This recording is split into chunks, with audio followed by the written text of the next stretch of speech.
பொதுவா ஒரு குழந்தை பேசுற முதல் வார்த்தை என்னவா இருக்கும்? அம்மா, அப்படிதானே?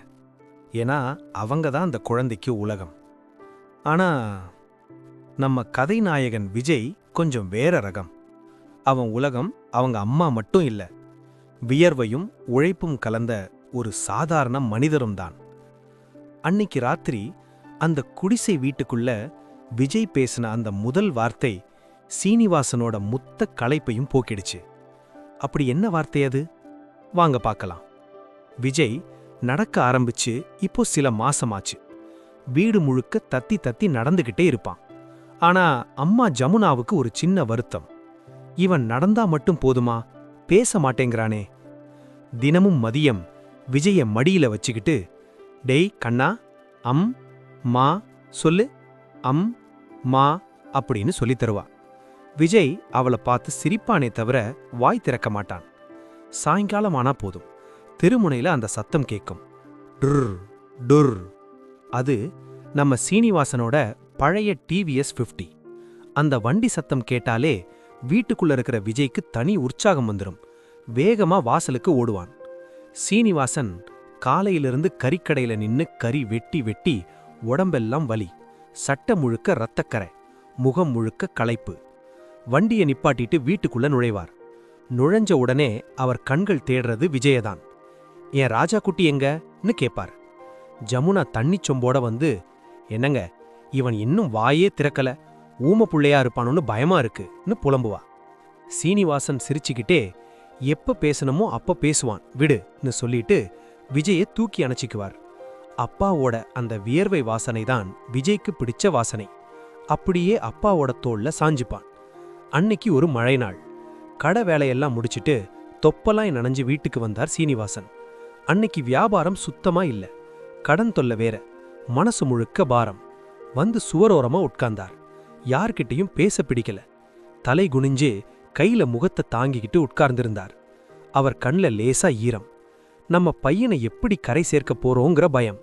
அப்போ ஒரு சின்ன கை அவர் முழங்கால தொட்டது. நிமிர்ந்து பார்த்தார் விஜய். அப்பா கண்ல கண்ணீரை பார்த்த குழந்தைக்கு மனசு என்னவோ பண்ணுச்சு. அப்பா பக்கத்துல போய் அவர் முகத்தை தன்னோட சின்ன கைகளால பிடிச்சான். சீனிவாசன் ஒண்ணுமில்லடா கண்ணான்னு சொல்ல வந்தாரு. ஆனா விஜய் அவர் முகத்தையே உத்து பார்த்தான். ஜமுனா அங்க ஓரமா நின்னு பார்த்துக்கிட்டு இருந்தா. விஜய் தன் வாயை குவிச்சான். உதடிகள் லேசா பிரிஞ்சுது. தொண்டையில இருந்து ஒரு சத்தம் முட்டிக்கிட்டு வந்துச்சு. சீனிவாசன் உத்து கவனிச்சார்.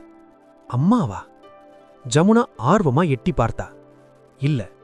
விஜய் கண்ண மூடி முழு பலத்தையும் திரட்டினான். அப்பா அப்படின்னு ஒரு சத்தம். அந்த குடிசைக்குள்ள ஒரு நிமிஷம் காலமே நின்னது போல இருந்தது. சீனிவாசனுக்கு தன் காதையே நம்ப முடியல. என்னடா சொன்ன அப்படின்னு தடுதடுத்த குரல்ல கேட்டார். விஜய் சிரிச்சுக்கிட்டே இன்னும் தெளிவா அப்பா அப்பான்னு சொன்னான். அவ்வளவுதான். சீனிவாசன் கண்ல இருந்து அருவி மாதிரி கண்ணீர் கொட்டுச்சு. ஊர்ல எத்தனையோ பேர் அவரை கறிக்கடைக்காரனேன்னு கூப்பிட்டு இருப்பாங்க. ஆனா இந்த அப்பாங்கிற அந்த ஒரு வார்த்தை அவர் பட்ட அத்தனை கஷ்டத்தையும் அவமானத்தையும் துடைச்சி எரிஞ்சிருச்சு. ஓடிப்போய் விஜய வாரி அணைச்சிக்கிட்டார். என் மவனே, எனக்குன்னு பேச ஒரு ஆள் வந்துட்டான்யான்னு கதறி அழுதார். ஜமுனாவுக்கு லேசா பொறாமைதான். இவ்வளவு நாள் சோறு ஊட்டி வளர்த்தேன், என்ன கூப்பிடாம உங்களை கூப்பிடுறானேன்னு செல்லமா கோவிச்சுக்கிட்டா. ஆனா அவன் கண்லையும் ஆனந்த கண்ணீர். பொதுவா பசங்களுக்கு அம்மாவை தான் பிடிக்கும்னு சொல்லுவாங்க. ஆனா அப்பாவோட வியர்வையும் அந்த டிவிஎஸ் சத்தமும் ஒரு தந்தையின் தியாகமும் ஒரு பச்சை குழந்தைக்கு கூட புரியும்னு விஜய் அன்னைக்கு நிரூபிச்சான். பேச ஆரம்பிச்சிட்டான். அதுவும் அப்பான்னு கூப்பிட்டு அப்பாவை தன் வழிக்கு கொண்டு வந்துட்டான். ஆனா பேச ஆரம்பிச்ச இந்த வாய் சும்மா இருக்குமா? அடுத்தது அவன் பண்ண போற ஒரு குறும்பு ஊரையே கூட்டி பஞ்சாயத்து வைக்க போகுது. அது என்ன குறும்பு?